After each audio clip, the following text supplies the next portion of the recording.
నేను కర్బీ డెలానరోల్. నేను ఫియానా డెలానరోల్. కర్బీ ఒక శ్రీలంక నివాసి.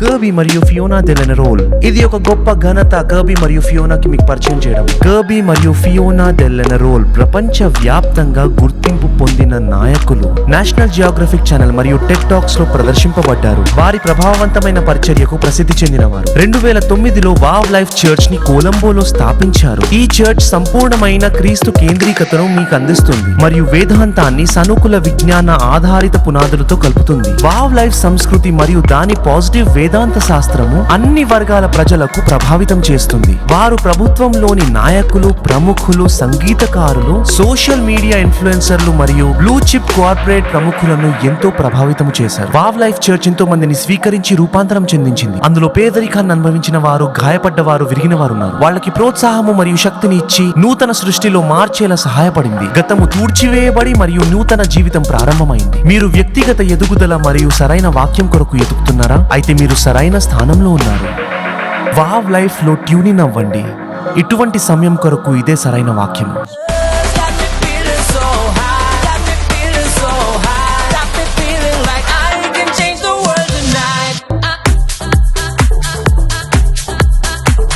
మిమ్మల్ని సమాధానం ఇవ్వకుండా మధ్యలోనే నేను వదిలేశాను.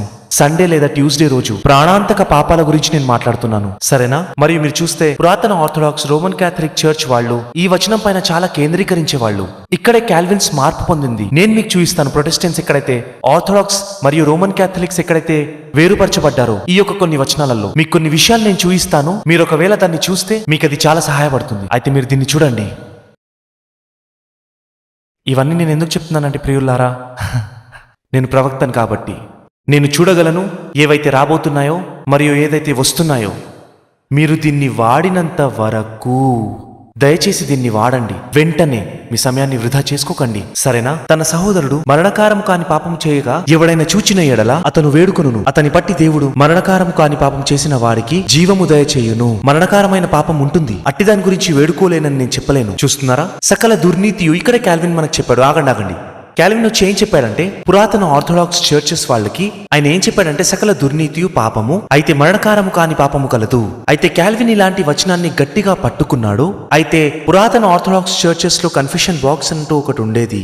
మీకు గుర్తుందా ఇవన్నిటి గురించి? కన్ఫెషన్ బూత్ లో ప్రజలు వెళ్లి కన్ఫెస్ చేసేవాళ్ళు. అయితే కాల్విన్ దీన్ని చూశారు మరియు ప్రొటెస్టియన్ రిఫర్మేషన్ లో దేనినైతే వాళ్ళు మార్చుకున్నారో, అసలు ప్రొటెస్టెంట్స్ కి అర్థం ఏంటంటే, వాళ్ళు ఏం చెప్పేవాళ్ళంటే, నీతిగా లేనివన్నీ పాపము. మీరు గమనిస్తే ప్రొటెస్టియన్స్ దీన్ని దారుణంగా చేశారు. ఆర్థడాక్స్ చర్చ్ లో వాళ్ళ దగ్గర మరణాన్ని దారితీసే పాపాలు ఉండేవి. ఎప్పుడైతే వాళ్ళు మరణానికి దారి తీయడం అంటున్నారో అది శాశ్వత మరణము. అదేంటంటే నీవు నరకానికి వెళ్తావు. మనం ఎలా అర్థం చేసుకుంటున్నామో వాళ్ళు దాన్ని అలా అర్థం చేసుకోలేకపోయారు. సహజమైన మరణము అది శాశ్వత శిక్ష. వాళ్ళు ఏమంటారంటే, పాపములు శాశ్వతము, మీ యొక్క ఆత్మకి ఇంకా పరలోకపు శాశ్వత జీవం ఉండదు, ఇంకా అయిపోయింది. అయితే దీని గురించే వాళ్ళు అలా మాట్లాడతారు. అయితే వాళ్ళు దాని ప్రాణాంతక పాపము మరియు సరళ పాపం అంటారు. మీకు ఇది గుర్తుందా? ఎంతమంది క్యాథలిక్స్ ఉన్నారు ఇక్కడ? అయితే మీకు దీని గురించి అంతా తెలిసి ఉండొచ్చు. అయితే అందరికి మీకు దీని గురించి అర్థమవుతుందా? అయితే వాళ్ళ దగ్గర కొన్ని కన్ఫెషన్ బాక్సెస్ ఉండేవి. వాటిని సాక్రిమెంటల్ డ్యూటీస్ అంటారు. తద్వారా వాళ్ళు మీ పాపాలను క్షమించగలరు. ఎందుకంటే ఆ పాపము ఏమైనా అయి ఉండొచ్చు. కానీ కొన్ని దేనికి దారి తీసేవంటే శాశ్వత మరణానికి. దాని అర్థము నరకము. అయితే ఇప్పుడు ప్రొటెస్టియన్స్ వచ్చారు. అయితే వాళ్ళు దీన్ని కొంచెము దారుణంగా మార్చారు. మీరేమనుకున్నారు? వాళ్ళు వచ్చి మంచి చేశారని. ఇంతకుముందు మీరేమని ఉండొచ్చు అంటే, నేనేం పాపం చేయట్లేదు, వాడు చేస్తున్నాడు, వాడికి చావు లేదు, నేనైతే బానే ఉన్నాను, నేను పరలోకానికి వెళ్తాను. అయితే మీరు పాటించేది పాత ఆర్థడాక్స్. వాళ్ళ దాంట్లో అంత ఎక్కువగా ఏమి ఉండదు. నాకు చర్చ్ రావడం ఇష్టం లేదు, నాకు బయట తిరగడం ఇష్టము, బార్కి వెళ్ళడము, ఇలాంటివన్నీ వాళ్ళు చేయొచ్చు. ఎందుకంటే వాళ్ళు మరణానికి దారి తీసే పాపములు చేయటం లేదు. ఏవైతే మరణాన్ని తెచ్చే పాపములు ఉన్నాయో అవేంటంటే నేను మీకు వివరిస్తాను. అయితే మీరు దీన్ని చూస్తే ప్రొటెస్టియన్స్, క్యాథలిక్స్ మరియు మనం కూడా దీన్ని నమ్ముతాము. ఏ పాపములైతే ఏడుస్తాయో, అది ఏ పాపమైనా ఎప్పుడైతే ఏడుస్తుందో, ఎవరికైనా కష్టపడిన డబ్బు, ఎవరికైనా డబ్బులు ఇవ్వడము, ఎవరికైనా అన్యాయము చేయటము, అనాథులు మరియు వితంతువులను సరిగ్గా వ్యవహరించకపోవటము, అవి ఏడుస్తాయి. ఇలాంటివన్నీ చాలా చెడైనవి.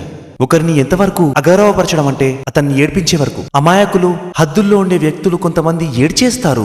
ప్రభుత్వం ఇలాంటి వ్యవహారాలను ఆపేస్తుంది. అయితే ఇలాంటి పాపములు మరణానికి దారితీస్తాయి. ఇంకొక విషయం గురించి నేను మాట్లాడాలనుకుంటున్నాను. అది దేని గురించి సంబంధించిందంటే లైంగిక పాపము గురించి. అయితే అది రేప్ మరియు అలాంటి విషయాలకు సంబంధించింది. నేను వీటిని నమ్ముతాను, వాళ్ళు ఇంకేదైనా నమ్ముండొచ్చు, ఎందుకంటే నేను కృపలో ఉన్నాను. అయితే ఇవన్నీ తీవ్రమైన విషయాలు.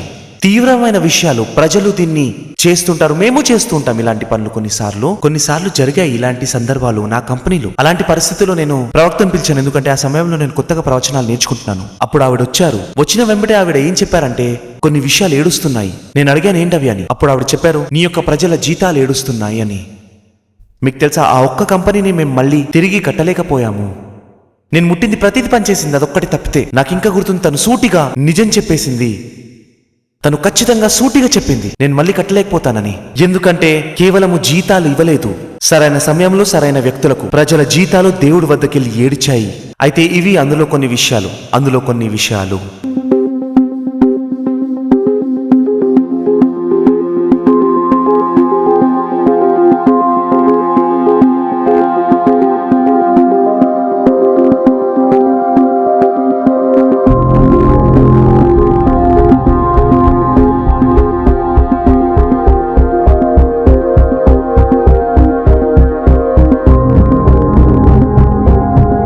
గమనిస్తే కార్డియస్ నాలెడ్జ్ లో కార్డియోనోసిస్ లో కదా, అది ఎందులో వస్తుందంటే ప్రతి ఒక్కరి దగ్గర అది ఉంటుంది.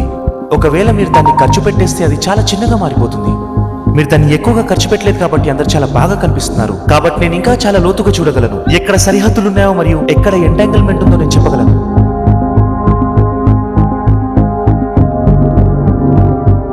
ఇక్కడ ఒక ఎంటాంగిల్మెంట్ లేదా చిక్కుముడి ఉంది. ఇక్కడ ఉండే ఎంటాంగిల్మెంట్ ఏంటంటే, అది మంజు మరియు అచో మధ్యలో.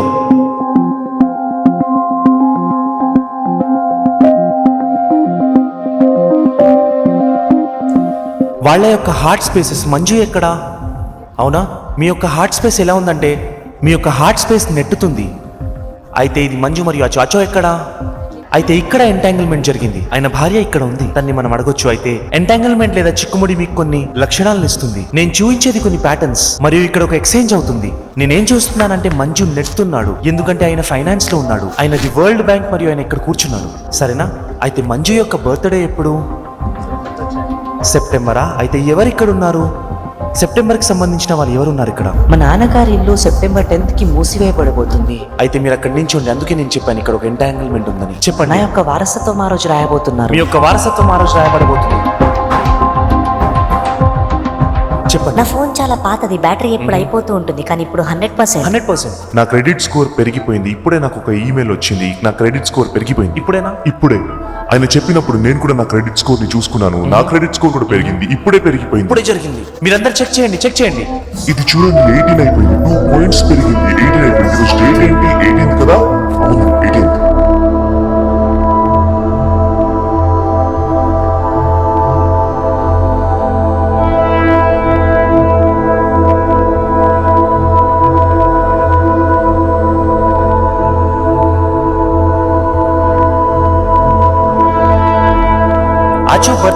ఆచో బర్త్డే ఎప్పుడు? నవంబర్ 9th కా? ఇక్కడ ఎవరు? మా చెల్లి బర్త్డే నవంబర్లో ఉంది. November 9th. లేచి నిల్చోండి. మీరు చూస్తున్నారా? November 9th. మీ బర్త్డే ఎప్పుడు మ్యామ్? చెప్పండి. April 16th. మీ బర్త్డే ఎప్పుడు? April 16th. Come on.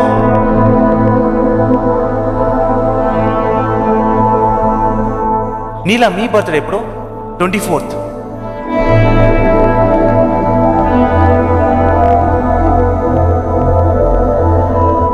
ఏప్రిల్లో పుట్టిన వారు ఎవరైనా ఉన్నారు ఇక్కడ?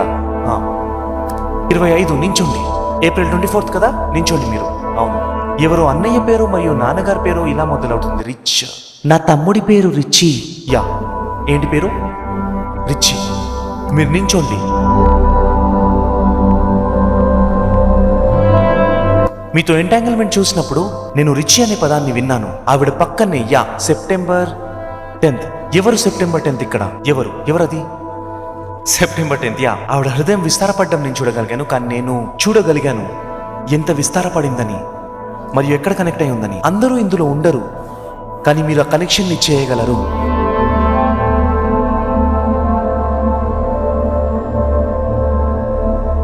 ఇక్కడ ఒక ఎంటాంగిల్మెంట్ చాలా దగ్గరగా ఉంది. శాంత, నీ యొక్క బర్త్డే ఎప్పుడు? ఫిబ్రవరి 1st కి. మీ బర్త్డే ఎప్పుడు? ఫిబ్రవరి 2nd కా? నేను చెప్పాను కదా, ఫిబ్రవరి 2nd.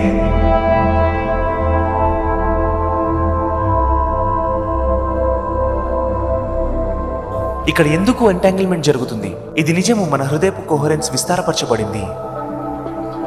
కానీ అది విస్తారపరచబడింది ఒక ప్రణాళిక కొరకు. అది అపస్మారక ఎంటాంగిల్మెంట్ కొరకు విస్తారపరచబడుతుంది. మీరు అన్కాన్షియస్గా ఎంటాంగిల్డ్ అవుతుండొచ్చేమో సరైన మూలానికి.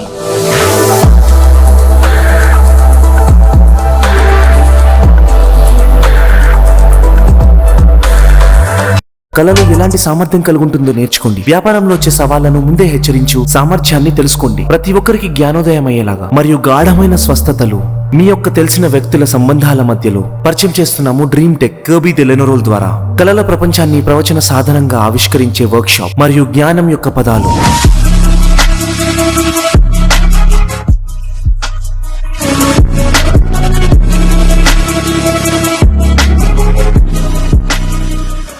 మీరు అర్థం చేసుకోవాలి, క్యాథలిక్స్ దీన్ని వేరుపరిచారు, ఆర్థడాక్స్ దీన్ని వేరుపరిచారు.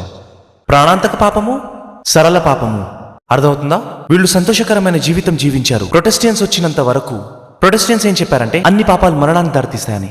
పాపపు ఫలితం మరణం. ఇది మంచి డాక్టరీన్. మీరు చూస్తే ప్రతి పాపం దేవునికి విరుద్ధంగా ఉంటుంది. ప్రొటెస్టియన్స్ దీన్నే తెచ్చారు, అన్ని పాపాలు మరణాన్ని దారితీస్తాయి. ఎందుకంటే ఇదే అక్కడ రాసుంది, అన్ని పాపాలు దేవుడికి విరుద్ధమైంది. కాబట్టి ప్రొటెస్టియన్స్ ఎందుకే కొంచెము ఎక్కువ ఉద్రేకంతో ఉంటారు. అన్ని ప్రొటెస్టియన్స్, అన్ని పెంటకోస్టల్ కరిస్మాటిక్ అందరూ ఒక చర్చ్. ఈ ప్రజలు చాలా జాగ్రత్త పరులు. వాళ్ళు ఒక్క చెడ్డ మాట కూడా మాట్లాడరు. వాళ్ళు ఆదివారం నాడు చర్చ్కి వస్తారు. వాళ్ళు మత్తు పదార్థాలు ఏవి తాగరు. పెంటకోస్టల్ కరిస్మాటిక్ వాళ్ళు తాగరు. ఆర్థడాక్స్ వాళ్ళు కొన్నిసార్లు తాగుతారు, కానీ అదంతా ఓకే. ఎందుకంటే కాల్విన్ చెప్పారు అన్ని పాపాలు మరణాన్ని దారితీస్తాయి. అయితే ఆయన ఏం చేశాడు? ఆయన దాన్ని చాలా పెద్దగా మార్చేశాడు. అయితే ఇది ఏం చేస్తుంది? దీని అర్థం ఏంటంటే శాశ్వత మరణము. లోకల్ గురించి మర్చిపోండి. మీరు కృప ఏం చేసిందో అర్థం చేసుకోవాలి. ఇక్కడ ఎంతమంది కృప ఉజ్జీవం నుండి ఉన్నారు? కృప యొక్క ఉజ్జీవం. జోసెఫ్ ప్రిన్స్ మరియు కోబస్ గారు, మనం కృప నుండి వచ్చాం కదూ. కృప వచ్చి ఏం చేసింది? ఎవరో వచ్చి మీకు గుర్తు చేశారు. వావుకి రాకుండా ఉండే రోజుల్ని గుర్తు చేసుకోండి. మీరు ప్రతిరోజు రక్షణ పొందారో లేదో చూసుకునేవారు, అవునా? ప్రతిరోజు మీకు గుర్తుందా? వావ్ చర్చ్ కి రాక ముందు ప్రతిరోజు పరీక్షించుకునేవారు, రక్షణలో ఉన్నానా లేనా అని. చెడు మాట మాట్లాడినప్పుడు పరీక్షించుకునేవారు, రక్షణ కోల్పోయానో ఏందో అని. తప్పు చేసిన ప్రతిసారి వాళ్ళు దీన్ని నేర్పిస్తారు. కెరిస్మాటిక్ లో కూడా ఇలాగే ఉంటుంది. కృప లేకుండా వాళ్ళు ఏం నేర్పిస్తారంటే, చూడు నువ్వు ఒక తప్పు మాట అన్నావు, ఒకరిపైన కోపంగా ఉన్నావు, నీ వల్ల ఇతను ఓడిపోయాడు, నరకానికి వెళ్తావు. గుర్తుందా? నాకు గుర్తుంది. ఒక్క తప్పు మాట మాట్లాడితే బాబోయ్ నేను ఎన్ని చెడు మాటలు మాట్లాడేవాడిను. సరేనా? కోపంగా ఉంటే ఇప్పుడు కూడా మాట్లాడతాను, అర్థమైందా? కానీ చాలా కోపం రావాలి. ఒక్క చెడు మాట వస్తే ఇంకా చాలు, రోడ్ పైన ఉన్న ఒక ట్రాఫిక్ లైట్ చాలు రావడానికి. ప్రతిసారి జరిగే విషయం ఇది. అంటే చర్చ్కి వచ్చే దారిలోనే రక్షణ కోల్పోయానమాట. ఇంకా గుర్తుంది, చర్చ్కి వచ్చే దారిలోనే రక్షణ కోల్పోయాను. ఫియోనా పైన అరుస్తున్నాను, అందరిపైన అరుస్తున్నాను. అర్థమవుతుందా? అంతే, అయిపోయింది నా సంగతి. కమాన్, మీకు ఇది గుర్తుండాలి. ఎంతమందికి ఇది గుర్తుంది? హే, మీకు ఇవన్నీ గుర్తుందా లేదా? మీరు మీ యొక్క రక్షణని ఏ సమయంలో అయినా కోల్పోవచ్చు, ఎందుకంటే కాలు తట్టి కింద పడుతున్నారు కాబట్టి. అప్పుడు మీరు కృపలోకి వస్తారు. మీకు తెలుసా కృప ఏం చేసిందో? అది ఏం చేసిందంటే, ఒకవేళ మీరు పశ్చాత్తాపము కోరితే, పశ్చాత్తాపము కొరకు వెతికితే, యేసుని క్షమించమని వేడుకుంటే మీరు క్షమించబడ్డారు మరియు పరలోకము శాశ్వతంగా మీకు ఇవ్వబడింది. మీరు ఎప్పుడు మీ యొక్క రక్షణను కోల్పోరు. కమాన్, మీకు అర్థమవుతుందా? కృప కొరకు గట్టిగా చప్పట్లు కొడదాం, ఎందుకంటే మీరు రక్షణని జీవితంలో ఎన్నడూ కోల్పోరు, ఎప్పటికీ కోల్పోరు. అర్థమవుతుందా మీకు? కోల్పోవడం అసంభవము. కాబట్టి కృపలో నడిచే వాళ్ళు విడుదల పొందడం ప్రారంభించారు మరియు మనము కృపలో శ్రేష్ఠులము. మనము నేర్చుకున్నాం, బోధించాము. ప్రజలు విని వావ్ మేము విడుదల పొందామని నడిచారు. ఇది ఎంత అద్భుతకరమైంది. మీరు కూడా కృపని ఇలాగే ఆస్వాదించారు. ఇందుకే నాకు కృప అంటే ప్రేమ. అయితే ఇప్పుడు మీరు దీన్ని అర్థం చేసుకోగలగాలి. అయితే పరలోకంతో ఇప్పుడు ఏం చేద్దాం? అయితే మీ దగ్గర ఇప్పుడు పరలోకం ఉంది మరియు మీరు నరకానికి వెళ్ళరు. మీ యొక్క సమస్య ఇంకా తొలగిపోయింది. కానీ భూమిపైన మీరు గుణాత్మకమైన సమయం గడపాలని కోరుకుంటాము. కృప అనేది తెరవబడింది మరియు పాపము యొక్క జీతము చెల్లించబడింది. అయితే శాశ్వత జీవం మీ సొత్తు. అయితే ఇప్పుడు మీరు బాగుండాలని మేము కోరుకుంటాము. నేను మీ కొరకు ప్రార్థించినప్పుడు మీరు స్వస్థపరచబడాలని నేను కోరుకుంటాను. మీకు అర్థమవుతుందా? కాబట్టి శాశ్వతంగా ఉండడం సమస్య కాదు. ఇక్కడ గురించి ఏంటి? కాబట్టి ఇందుకే కృప యొక్క బోధ గురించి లోతుగా తెలుసుకున్న మనము లోకమంతటిలో ఆత్మీయ తండ్రుల వరకు. అయితే మేము ఖచ్చితంగా జాగ్రత్త పడాల్సింది ఏంటంటే, మీరు ఇవన్నిటినీ చేయడానికి ఉండాలి. దీనినే కొంతమంది శాశ్వత జీవపు బోధ అంటారు, కొంతమంది ఇమ్మోర్టాలిటీ అంటారు. మరియు ఇది నాకు ఇష్టము. దీర్ఘాయువుగా బతకడం అంటే ఏంటి? దీర్ఘాయువు బ్రతుకుతూ మానసికంగా బలపడి ఉండటం. నేను దీర్ఘాయువుగా జీవించే వాళ్ళని చూశాను, కానీ మెదడు పనిచేయదు. సరేనా? మానసిక ఆరోగ్యం చాలా ముఖ్యమైనది. ఇది చాలా పెద్ద సమస్య. అయితే అసలు ఆరోపణ ఏంటి? ఎందుకు మనిషి మీ జీవితపు నాణ్యత, మీ యొక్క క్షేమము మరియు ఆరోగ్యం గురించి సంగతి ఏంటి? రాజ్ని ఒకసారి తిరిగి చూడండి, ఆయన ఎంత ఫిట్ గా ఉంటాడో ఒకసారి చూడండి ఆయన్ని. మరియు గ్యావిన్ ని చూడండి, వాళ్ళంతా ఎంత ఫిట్ గా ఉంటారు వాళ్ళందరూ. కానీ మీకు తెలుసా ఇలాంటి ఫిట్నెస్ కి తాళపిచ్చేవేంటో మీకు తెలుసా? అసలు ఇది ఎక్కడి నుండి వస్తుందంటే మూరు కూడా వృద్ధుల్లో ఇక్కడ ఉన్న వృద్ధుల్ని కూడా నేను ఘనపరుస్తాను హృదయపూర్వకంగా. ఇది స్వచ్ఛమైన మరియు స్పష్టమైన మనస్సాక్షి నుండి వస్తుంది. ఇలాంటి జీవితాన్ని జీవించడానికి మీరు మీ యొక్క మనస్సాక్షితో డీల్ చేసుకోవాలి. ఎప్పుడు చూసినా నేను రాజు దీని గురించి మాట్లాడతాము, మనస్సాక్షి గురించి. తాళపు చెవి మనస్సాక్షి. మీ యొక్క మనస్సాక్షిని సరిదిద్దుకుంటే ప్రతిదీ సరిదిద్దుకుంటుంది. మీ యొక్క ఆరోగ్యం, అన్ని విషయాలు. మనస్సాక్షి మిమ్మల్ని కాపాడుతుంది. నేను ఏ మాట చెప్పి ప్రారంభించాను? మీ మనస్సాక్షిని మీరు కోల్పోతే నియమింపబడ్డ యాజకుడు మీ యొక్క మనసాక్షిగా మారతాడు. ఎప్పుడైతే మేము ఏదైనా చెప్తామో, నేను వ్యక్తిపరంగా మాట్లాడటం లేదు. నేను ఎందుకు చెప్తానంటే జాగ్రత్త పడతాను కాబట్టి. మీ యొక్క మనస్సాక్షిని నేను కప్పుతాను. ఒకవేళ నేను మీ మనస్సాక్షిని తెరిస్తే మీ పైన దాడి జరుగుతుంది. ఎందుకంటే ఈ యొక్క మనస్సాక్షి మిమ్మల్ని ప్రతిసారి ఓడిపోయేలా చేస్తుంది. మీకు విరుద్ధంగా వచ్చి మిమ్మల్ని చంపేది ఏంటంటే జీవితంలో ఖండించబడటము, నిందింపబడటము. ప్రతి ఒక్కసారి నిందింపబడుతున్నారు. నా ద్వారా కాదు. యేసు ఏం చెప్తున్నాడంటే, నేను నిందించడానికి రాలేదు. మోసయు మరియు ధర్మశాస్త్రము ఏదైతే ఇంకా ఉందో, ఏదైతే ప్రతి ఒక్కరి జీవితంలో ఉందో, ఇది మిమ్మల్ని ఖండిస్తూ ఉంటుంది. ప్రతి ఒక్క రోజు ఆరోపణతో జీవితం ప్రారంభమవుతుంది. ఆరోపణతో లేస్తున్నారు, ఖండించబడుతూ లేస్తున్నారు. దీన్ని ఏమి చేయలేము. ఎప్పుడైతే మీరు వృద్ధులవుతారో మీరేం గ్రహిస్తారంటే, మీలో ఒక స్నేహితుడికి హార్ట్ అటాక్ వచ్చింది, ఇంకొక స్నేహితుడు వృద్ధుడైపోయాడు. వృద్ధునిగా మారడం చాలా విచిత్రమైన విషయం. మీరు ఆ సమయంలో ఏం గ్రహిస్తారంటే, ఆ స్నేహితుడికి షుగర్ వచ్చింది, ఆ స్నేహితుడికి డయాబెటీస్ వచ్చింది, ఆ స్నేహితుడికి క్యాన్సర్ వచ్చింది. ఇవన్నిటిని మీరు స్థిరంగా దీన్ని వింటూ వస్తున్నారు. ఇదొక నిందారోపణ. మిమ్మల్ని ఒక బాధితుడుగా మారుస్తుంది. మీరు మరణం గురించి విన్నప్పుడు బాధితుడుగా మార్చబడతారు. మరణము స్కాండల్ని తెస్తుంది. మీరేం గ్రహిస్తారంటే, విన్న ప్రతిసారి మీరు ఓరి నాయనో, ఇక వీటినన్నిటినీ నేను నమ్మాలి. ఇలాంటి విషయాలు జరుగుతుంటాయి. సమస్యలు వస్తుంటాయి. సమస్యలు వచ్చినప్పుడు ఏదో జరుగుతుంది.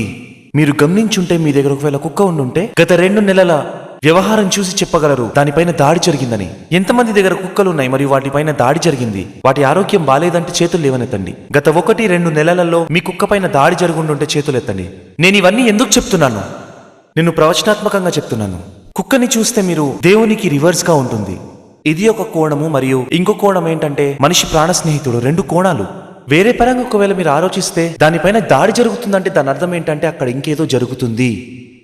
అవి వాటిని ఎదుర్కొంటుంటాయి. మీ పక్కనున్న ప్రతిదీ మీ పైన పడే భారాన్ని తీసుకునేలాగా రూపింపబడింది. ఆ గార్డెన్లో పాము వచ్చినప్పుడు మీ కుక్క దానిపైన దాడి చేసుంటే అది మీరై ఉండేవారేమో.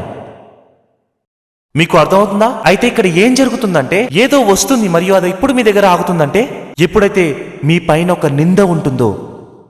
యోహాను సువార్త 5వ అధ్యాయములో ఆరోపణ మీ లోపల ఉండి ఉంటే, ఈ ఆరోపణని మీరు బయటికి తీసేస్తే, ఈ ఆరోపణ బయటికి వెళ్ళిపోతే మీరు జీవిస్తారు. నన్ను నమ్మండి. మీరు ఆరోపణని ఎలాగైనా బయటికి తీయాల్సిందే, ఎలాగైనా. మరియు ఆరోపణని బయటికి తీయడానికి నేను మీకు చూపిస్తాను. ఇది జీవము, ఇది కృప. మనుషులు ఏమనుకుంటారంటే, ఆరోపణ అంటే మనుషులు వేలెత్తి చూపించడం కాదు. దాని అర్థం ఇది కాదు. మీరు పొద్దున్న లేచిన తర్వాత చాలా చీకటి కనిపిస్తుందా? అది నిందారోపణ. అది మీకేదో చెప్తుంది. అది ఒక స్కాండల్ మీ గురించి మరి ఇంకెవరో గురించి. అక్కడ జరిగేది ప్రతిదీ ఒక స్కాండల్. మీరు పైనకి లేవనెత్తాలి, దారి నుండి తీసి పడేయాలి. మీరు తీసి పడేసినప్పుడు మీరు బలంగా మారి జీవిస్తారు. మీ బిజినెస్ ఎదుగుతుంది. ప్రతిదీ సంతోషకరమైన చోటుగా మారుతుంది. ఓ మై గాడ్, మీ జీవితం పైన రక్షణ ఉంటుంది. ఇది నిందారోపణకి సంబంధమైన విషయం. మీరు ఒకవేళ యోహాను సువార్త 5వ అధ్యాయంలో చూస్తే, ఇది ఒక అద్భుతకరమైన వచనము. ఇది చాలా పెద్ద అధ్యాయం, కానీ నేను మొత్తం 5వ అధ్యాయం చదవను. కానీ ఒకవేళ మీరు దీన్ని చదవగలిగితే, మీరు ఏ విధంగా అయితే దేవుడిలో ఎదుగుతారో, ప్రజలు నన్ను అడుగుతారు, కవి దేవునిలో ఎలా ఎదగాలి? నేను ఎదగలేకపోతున్నాను. మీరు వాక్యం చదవండి, ఇంకో దారి లేదు. ఈ వాక్యం చదవండి, ఈ వచనాన్ని చదవండి, ఈ వచనానికి శిష్యుడిగా మారండి. ఎంత ఎక్కువగా అయితే మీరు దీన్ని చదువుతారో అంత ఎక్కువగా దేవుని ఆత్మ మీ పైకి వస్తుంటుంది. ఈ వాక్యము జీవము. యేసుప్రభు ఇక్కడ చెప్తున్నారు యోహాను సువార్త 5వ అధ్యాయంలో. దీన్ని చూడండి, 45వ వచనము. 45వ వచనము. యేసుప్రభు వారు లోకానితో ఇలా చెప్తున్నారు. 45వ వచనము. నేను తండ్రి వద్ద మీ మీద నేరం మోపుదునని తలంచకుడి. మీరు ఆశ్రయించుచున్న మోసే మీ పైన నేరం మోపును. మీకు అర్థమవుతుందా? మీరు దాన్ని చదివి అర్థం చేసుకోగలుగుతున్నారా? అదేమంటుందంటే, లోకమంతటి పైన నేరం మోపబడుతుంది. ఇక్కడ మీరు చూస్తే మోసేకి అర్థం ఏంటంటే, మోసే యొక్క నీతి శాస్త్రములు, మోసే యొక్క విలువలు. ఇది యాంటీ మోసెస్ ఏం కాదు. మోసే ఆయనలో ఉన్నాడు. ఆయన ఏం చెప్తున్నాడంటే, ప్రతి ఒక్క మనిషి మోసే నియమాల కింద ఉన్నాడని. మీరు ఎప్పుడైతే పడిపోతారో లేదా ఒకరికి చెడు ఎప్పుడైతే మీరు చేస్తారో మీరు ఎప్పుడైతే ఒకరికి చెడు చేస్తారో ఆ క్షణమే మీకు చెడు అనిపిస్తుంది. మీకు చెడుగా అనిపిస్తుందని నేను కేవలం ధృవీకరిస్తున్నాను. మీకు ఎప్పుడైతే చెడు జరుగుతుందో నేను అప్పుడు చెప్తాను, నాకు తెలుసు దీని గురించి నీకు చాలా బాధగా ఉందని. అప్పుడు ప్రజలు ఏమంటారంటే నేను బాధల్ని బయటికి పెడుతున్నానని, కానీ మీరు ముందే బాధపడుతున్నారు. ఒకవేళ మీరు బాధపడకపోయి ఉండుంటే నాతో కలత చెందరు. ఎందుకంటే మీ మనసాక్షి మీకు చెప్తుంది కనుక ఆ యొక్క అనుభవాన్ని ఉండనివ్వండి.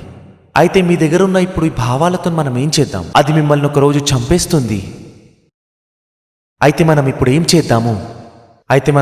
చేద్దాము? కాబట్టి ఇప్పుడు ఎవరైతే కృపని బోధిస్తున్నారో వాళ్ళకి ప్రశ్న, కృపలో కన్ఫెషన్ అంటూ ఉంటుందా? అవును, ఉంటుంది. కన్ఫెషన్ లేదా ఒప్పుకోవడం ఉంటుంది. తప్పకుండా ఇది కృపలో ఉండాల్సిందే. కృపలో కన్ఫెషన్ ఏంటంటే ఎవరైనా వచ్చి ఏం చెప్పొచ్చు అంటే వెలుగులోకి తేవండి అని. చీకట్లో ఉండకండి, చీకటిని ప్రేమించకండి, కేవలము ఇలా అనండి, నా జీవితంలో ఈ యొక్క ప్రాంతం చాలా కొదువును చూస్తుంది, నేను చాలా కష్టపడుతున్నాను, ఈ ప్రాంతంలో నేను పని చేయాలి, నువ్వు నన్ను క్షమించి కప్పుతావా? నన్ను నమ్ము, ఈ విషయంలో నేను కష్టపడుతున్నాను, ఇదంతా సరయ్యే వరకు నన్ను కప్పుతావా? అంతే. నేను మీ మనసాక్షిగా మారతాను. పశ్చాత్తాపపడని విషయాన్ని నేను మీ కొరకు కప్పలేను. మీరు ఒకవేళ అంతా బాగుందనుకుంటే మేమేం చేయగలమంటే మీ కొరకు తప్పకుండా ప్రయత్నం చేస్తాము, తప్పకుండా మేము చేస్తాము. కానీ మేమేమంటామంటే మీరు బయటున్నారు కాబట్టి మీ పైన దాడి జరుగుతుండొచ్చేమో, కానీ మేము ఖచ్చితంగా ప్రయత్నిస్తాము. కానీ ఆ యొక్క మనస్సాక్షి ఏదైతే ఖండించబడి ఉందో మిమ్మల్ని నిరంతరము నిందిస్తూ ఉంటుంది, మిమ్మల్ని కింద పడేసి ఆఖరికి మిమ్మల్ని చంపేస్తుంది. మీరు చూస్తే ఇదే దాని వాస్తవము. కానీ ఇప్పుడు ఇది వినండి, ఇది చాలా చాలా ముఖ్యమైంది. నేను ఎన్నిసార్లు ఎందుకు ఇది ముఖ్యమైందని చెప్తున్నానంటే ఎందుకంటే చర్చ్ ఇలాంటి విషయాల్ని కప్పివేస్తుంది. అందుకే చర్చ్లో ఇదే మేము చేస్తాము. అందుకే ఆర్డర్స్, ర్యాంక్స్ ఉంటాయి. ఇక్కడున్న ప్రజలు మిమ్మల్ని కప్పుతారు, మిమ్మల్ని కప్పివేస్తారు. మరియు ఇది శ్రేష్టమైన మనస్సాక్షి. మీరెంత పై స్థాయికి వెళ్తారో లీడర్షిప్లోకి మీ మనస్సాక్షి ఇంకా కొంచెం పరిశుద్ధపరచబడుతుంది. మనం పరిశుద్ధపరచబడితే మీరు గమనిస్తే ఇది చాలా ఇరుకైన మార్గము. మీకు ఖచ్చితంగా ఇది అర్థమవుతుందా? మీరు చూస్తే ఇది ఇలాగే ఉండాలి. హెచ్చైన స్థాయిలో ఉండే ఆ యొక్క మనిషి యొక్క మనస్సాక్షిని ఖండించలేము మరియు మనము నిందించలేము. ఆయనని ఒకటే విషయంలో ఖండించొచ్చు మరియు నిందపరచొచ్చు. ఆయన ఒకటేసారి తప్పు చేసి తప్పించుకున్నప్పుడు కాదు, కానీ ఆయన నిరంతరము ఒకటే తప్పు చేస్తున్నప్పుడు, మీరు నిరంతరముగా ఏదో భయంకరమైనది చేస్తున్నప్పుడు, మరి అది మోసే యొక్క నియమాలకు విరుద్ధంగా ఉంటుంది. అప్పుడు ఏం జరుగుతుంది? మీరు నిరంతరంగా ఖండించబడతారు మరియు నిందించబడతారు. అయితే ఎలాంటి నాయకుణ్ణి మీరు ఎంచుకోవాలంటే ఆయన మోసే యొక్క నియమాల్ని విరగొట్టకుండా ఉండాలి, ఆయన స్పష్టమైన మనస్సాక్షిని కలిగి ఉండాలి, ఆయన క్షమించగలిగే శక్తిని కలిగి ఉండాలి.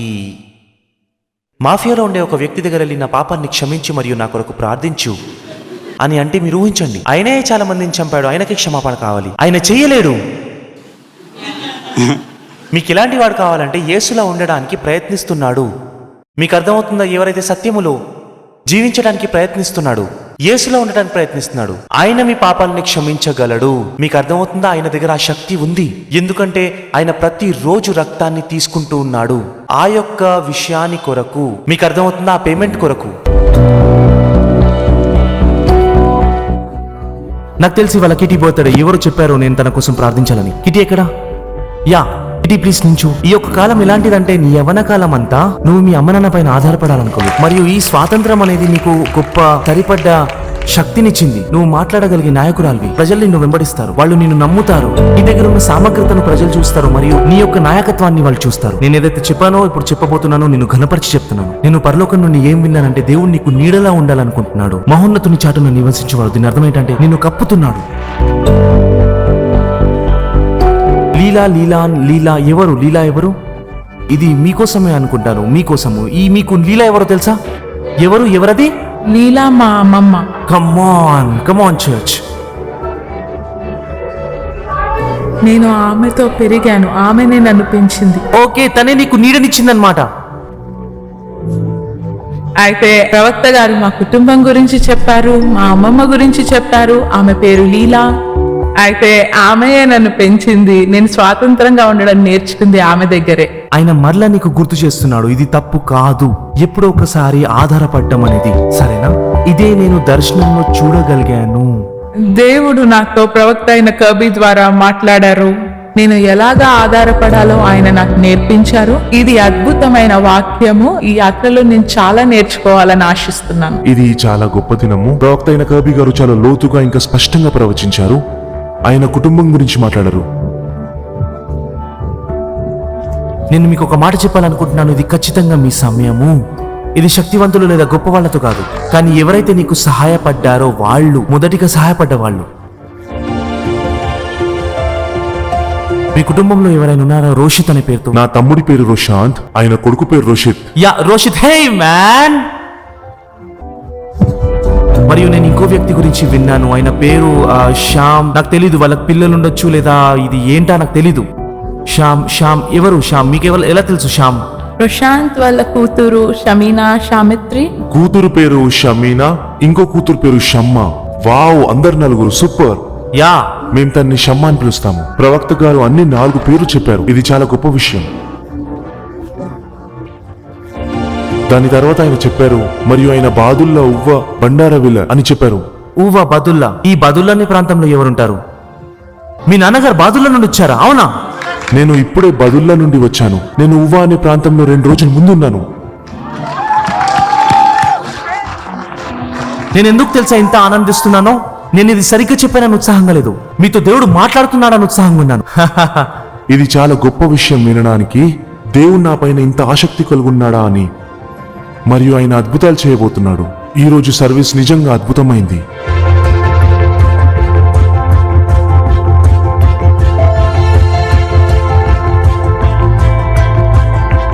కళలో ఎలాంటి సామర్థ్యం కలుగుంటుందో నేర్చుకోండి. వ్యాపారంలో వచ్చే సవాళ్లను ముందే హెచ్చరించు సామర్థ్యాన్ని తెలుసుకోండి. ప్రతి ఒక్కరికి జ్ఞానోదయం అయ్యేలాగా మరియు గాఢమైన స్వస్థతలు మీ యొక్క తెలిసిన వ్యక్తుల సంబంధాల మధ్యలో పరిచయం చేస్తున్నాము. డ్రీమ్ టెక్ కర్బీ డెలెనోరోల్ ద్వారా కళల ప్రపంచాన్ని ప్రవచన సాధనంగా ఆవిష్కరించే వర్క్షాప్ మరియు జ్ఞానం యొక్క పదాలు.